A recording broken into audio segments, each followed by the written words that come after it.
നാളെ ആരംഭിക്കുന്ന നിയമസഭാ സമ്മേളനം രാഷ്ട്രീയ വിവാദങ്ങൾ കൊണ്ട് സജീവമാകും. പോലീസ് അതിക്രമങ്ങൾക്ക് മുഖ്യമന്ത്രിയെ കൊണ്ട് നിയമസഭയിൽ മറുപടി പറയിക്കുമെന്ന് പ്രതിപക്ഷ നേതാവ് വി ഡി സതീശൻ പറഞ്ഞു. അക്രമകാരികളായ വന്യജീവികളെ വെടിവെച്ച് കൊല്ലുന്ന ഭേദഗതി ബിൽ ഈ സഭാ സമ്മേളനത്തിൽ ചർച്ചയാകും. സാധാരണഗതിയിൽ നിയമസഭാ സമ്മേളനം തുടങ്ങുമ്പോൾ പ്രതിപക്ഷത്തിന്റെ കയ്യിലാണ് വിഷയങ്ങൾ കൂടുതലായി ഉണ്ടാവുക. ഇത്തവണ പക്ഷേ അങ്ങനെയല്ല. ഭരണപക്ഷത്തിനും പ്രതിപക്ഷത്തിനും അങ്ങോട്ടും ഇങ്ങോട്ടും അടിക്കാൻ വടികളുണ്ട്. രാഹുൽ മാങ്കൂട്ടത്തിലാണ് ഭരണപക്ഷത്തിന് തുറുപ്പുചീട്ട്. കുന്നംകുളം സ്റ്റേഷനിൽ യൂത്ത് കോൺഗ്രസ് നേതാവിനെ പോലീസ് മർദ്ദിച്ചതടക്കം പോലീസിനെതിരെ ഉയർന്ന പരാതികൾ ഉയർത്തിക്കാട്ടി നിയമസഭയിൽ സർക്കാരിനെ പ്രതിപക്ഷം കടന്നാക്രമിക്കും. പോലീസ് അതിക്രമങ്ങളെക്കുറിച്ച് മൗനം പാലിക്കുന്ന മുഖ്യമന്ത്രി പിണറായി വിജയനെ ഉന്നമിടുകയാണ് ലക്ഷ്യം. നിരവധി കേസുകൾ കേരളത്തിലെ പുറത്തു വരികയാണ്. മുഖ്യമന്ത്രി ഇതുവരെ മിണ്ടിയിട്ടില്ല. അദ്ദേഹം ആഭ്യന്തര വകുപ്പിൻ്റെ ചുമതലയുള്ള പോലീസിൻ്റെ ചുമതലയുള്ള മന്ത്രി ഇതുവരെ മിണ്ടിയിട്ടില്ല. ഞങ്ങൾ പല പ്രാവശ്യം ആവശ്യപ്പെട്ടിട്ടും മറുപടിയില്ല.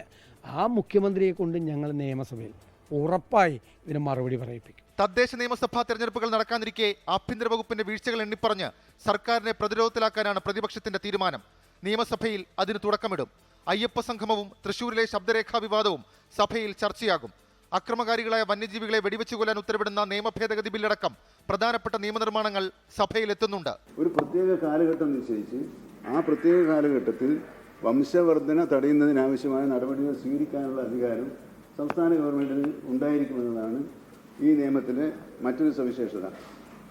ഇത്തരം സവിശേഷതകളുള്ള ഒരു നിയമനിർമ്മാണം നടത്തുന്നതിനാണ് ഇന്നലെ കേരള മന്ത്രിസഭ കരട് ബില്ലിന് അംഗീകാരം നൽകിയിട്ടുണ്ട്. ഒക്ടോബർ 10 വരെയാണ് സഭ ചേരുന്നത്. 24 തിരുവനന്തപുരം. ലോകത്തെവിടെയായാലും ഏത് സമയത്തും 24 വാർത്തകളും ഓഗ്മെന്റഡ് റിയാലിറ്റി പാക്കേജുകളും എക്സ്പ്ലെയിനറുകളും വിശദമായി കാണാൻ ഞങ്ങളുടെ യൂട്യൂബ് ചാനൽ നിങ്ങൾക്ക് സബ്സ്ക്രൈബ് ചെയ്യാം.